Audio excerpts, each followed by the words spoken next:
പ്രിയമുള്ളവരെ good morning. ഇത് 2ാം ക്ലാസ്സിലെ മുഹമ്മദ് അലി. മുഹമ്മദ് അലി എന്നല്ലാണ് ചക്കരയുടെ പേര്?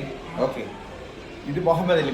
നമ്മൾ സ്കൂളിലെ കുട്ടികളെ കൊണ്ട് no Kerala God's own country എന്ന് പറഞ്ഞിട്ടൊരു പ്രോജക്റ്റ് കുട്ടികളൊക്കെ ചെയ്യുന്നുണ്ട്. ഇത് 2ാം ക്ലാസ്സിലെ മുഹമ്മദ് അലി ചെയ്ത ഒരു പ്രോജക്റ്റാണ്.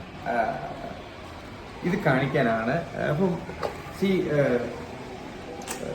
ഒരു കുട്ടികളും മാതാപിതാക്കളും ഇതെങ്ങനെ ഒരു ആക്ടിവിറ്റിയിൽ ചെയ്യുമ്പോൾ എങ്ങനെയാണ് അത് ഏറ്റെടുക്കുന്നത് എന്നുള്ളത് കൂടെയാണ്. എന്ത് ഭംഗിയായിട്ടാണ് ചെയ്തിരിക്കുന്നറിയാമോ? നമ്മളിത് ചെയ്യാൻ കാര്യം ഇങ്ങനെ കുട്ടികളെ കൊണ്ട് പ്രോജക്റ്റ് ചെയ്യുന്നത്. എല്ലാ ആഴ്ചയിലും ഒരു പ്രോജക്റ്റ് വെച്ച് ചെയ്യിക്കാറുണ്ട്. ഈ ആഴ്ചയിൽ ഒരു ഡാൻസ് ചലഞ്ച് എന്ന് പറഞ്ഞൊരു ഫോമാണ് കൊടുത്തിരുന്നത്. ഇത് കുട്ടികളെ ചെയ്യുന്ന കുട്ടികളുടെ സ്ക്രീൻ ടൈം കുറയ്ക്കാൻ വേണ്ടിയിട്ടാണ്. മൊബൈൽ കാണുന്നതും TV-യുടെ ഉപയോഗവും ഒക്കെ കുറയ്ക്കാൻ വേണ്ടിയിട്ട് കുട്ടികളെ നല്ല കാര്യത്തിലേക്ക് കൺവേർട്ട് ചെയ്യുക, ഡൈവേർട്ട് ചെയ്യുക എന്നുള്ളൊരു ആഗ്രഹത്തിനെ കുറിച്ചാണ് ഇങ്ങനെയുള്ളത് ചെയ്യുന്നത്. അപ്പം എല്ലാ ശനിയാഴ്ചകളിലും വെള്ളിയാഴ്ച വൈകിട്ട് കൊടുത്തുവിടും. അപ്പൊ ഇങ്ങനെ ഒരു വീക്കിലി കൊടുത്ത ഒരു പ്രോജക്റ്റാണ്. ഓക്കെ, മുഹമ്മദ് അലി ആരാ നിന്നെ ഇതിനൊക്കെ സഹായിച്ചെന്നേ? അമ്മയാണ് സഹായിച്ചെന്നേ. നിന്റെ അമ്മ നിന്നെ പഠിക്കുന്ന കാര്യത്തിനകത്തൊക്കെ എല്ലാത്തിനും സഹായിച്ചല്ലോ. മുഹമ്മദ് അലി ഫ്രണ്ടിൽ നല്ലൊരു കവർ ഉണ്ടാക്കിയിട്ടുണ്ട്. ഇൻട്രൊഡക്ഷൻ ഓഫ് കേരള, പിന്നെ ഒരു കണ്ടന്റ് എഴുതിയിട്ടുണ്ട്, പിന്നെ നമ്മളെ കേരളത്തിന്റെ ഒരു മാപ്പ് ഉണ്ടാക്കിയിട്ടുണ്ട്, പിന്നെ എല്ലാ ജില്ലയെ കുറിച്ചും അവന്റെ കൊച്ചു മനസ്സിൽ അവൻ തന്നെ കൈകൊണ്ട് എഴുതിയതാണ് കേട്ടോ. അവന്റെ കൊച്ചു മനസ്സിൽ വന്ന എല്ലാം എഴുതിയിട്ടുണ്ട്. പോപ്പുലേഷൻ, അതിനെക്കുറിച്ചുള്ള സ്റ്റോറി, പോപ്പുലേഷൻ ഡീറ്റെയിൽസ് എഴുതിയിട്ടുണ്ട്. 3,60,00,000 ആൾക്കാരുണ്ടല്ലേ കേരളത്തിൽ. ഇത് കണ്ടപ്പോഴാണ് സാറ് 3.5 എന്നാണ് വിചാരിച്ചിരിക്കുന്നത്. 3.6 ആയി. ഫേമസ് ടൂർ പ്ലേസസ് ഒക്കെ എഴുതിയിട്ടുണ്ട്. അതിന്റെ പിക്ചേഴ്സ് ഒക്കെ എഴുതിയിട്ടുണ്ട്. അതിനകത്തൊരു സ്പെഷ്യാലിറ്റി എന്ന് പറയുന്നത് എല്ലാ പേജിനും നമ്പർ ഇട്ടിട്ടുണ്ട്. തന്നെ നല്ല ബോർഡർ ഉണ്ട്. along with that there is some more other kind of picture is added along with it. അതൊക്കെ ഇത്രയും സ്ഥലങ്ങളൊക്കെ ഉണ്ടെന്ന് സാറിന് അറിയത്തില്ലായിരുന്നു കേട്ടോ. സാർ ഈ സ്ഥലത്തൊന്നും പോയിട്ടില്ല. വലുതാകുമ്പോൾ ഇവയ്ക്ക് എല്ലാ സ്ഥലവും കാണാൻ പോകണം കേട്ടോ. മറന്നു പോയില്ലേടാ ചക്കരക്കോട്ട. ഇതൊക്കെ കാണാൻ പോകണം.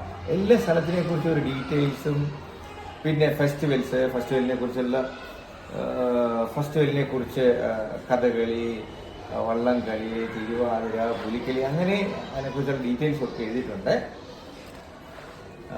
ഫേമസ് പീപ്പിളിനെ എഴുതിയിട്ടുണ്ട്. നമ്മുടെ അരുന്ധതി റോയി വരെ എഴുതിയിട്ടുണ്ട് കേട്ടോ.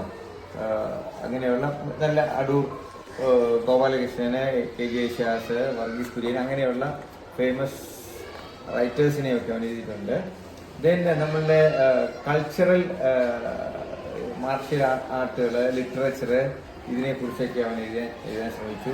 നമ്മുടെ ക്രാഫ്റ്റ് ആക്ടിവിറ്റികൾ, famous churches, temples and mosques, അത് ചെയ്യാൻ ശ്രമിച്ചിട്ടുണ്ട്. നമ്മളുടെ ജീവിതം എങ്ങനെയാണ് മുന്നോട്ട് കൊണ്ടുപോകുന്നത്, അഗ്രികൾച്ചറും അതുപോലെ fishing, carpentry, pottery and fire craft, അങ്ങനെയുള്ള കാര്യങ്ങൾ, പിക്ചേഴ്സും അതിനെക്കുറിച്ച് എഴുതാനായിട്ട് ശ്രമിച്ചിട്ടുണ്ട്.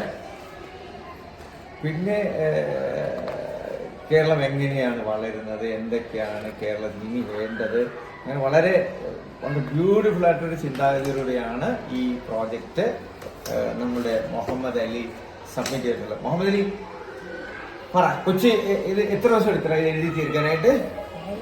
കുറെ ദിവസം എന്ന് പറഞ്ഞാൽ മിടുക്കനാട്ടോ. നല്ല മിടുക്കനാ. നല്ല മിടുക്കനായിട്ട് എഴുതി. നിന്റെ അമ്മയുടെ സാറിന്റെ പ്രത്യേക അന്വേഷണം പറഞ്ഞു. അപ്പ സഹായിച്ചിരുന്നില്ലേടാ? അപ്പ ഇത് കണ്ടിരുന്നോ നീ എഴുതിയപ്പോഴൊക്കെ? അപ്പക്ക് ഇഷ്ടമായിരുന്നു നീ ചെയ്തപ്പോ? ഇഷ്ടപ്പെടാം കേട്ടോ. അപ്പയും അമ്മയൊക്കെ എന്നും ഇഷ്ടപ്പെടണം. അവരുടെ നല്ല കുട്ടിയായിട്ട് മോൻ വളരണം. അപ്പം എല്ലാ അനുഗ്രഹങ്ങളും ആശംസകളും സാർ നേരുന്നു. നല്ല കുട്ടിയായിരിക്കുക കേട്ടോ. സാർ ഒരുമാനെ അങ്ങനെ കെട്ടിപ്പിടിച്ചതാണ് എന്നെ. അപ്പം മുഹമ്മദ് നല്ല മിടുക്കൻ കുട്ടിയായിട്ട് വളരട്ടെ, മിടുക്കൻ കുട്ടിയായിട്ട് വരട്ടെ എന്ന് സാറ് ആശംസിക്കുകയും പ്രാർത്ഥിക്കുന്നത് കേട്ടോ. കൺഗ്രാജുലേഷൻ കേട്ടോ. Good boy.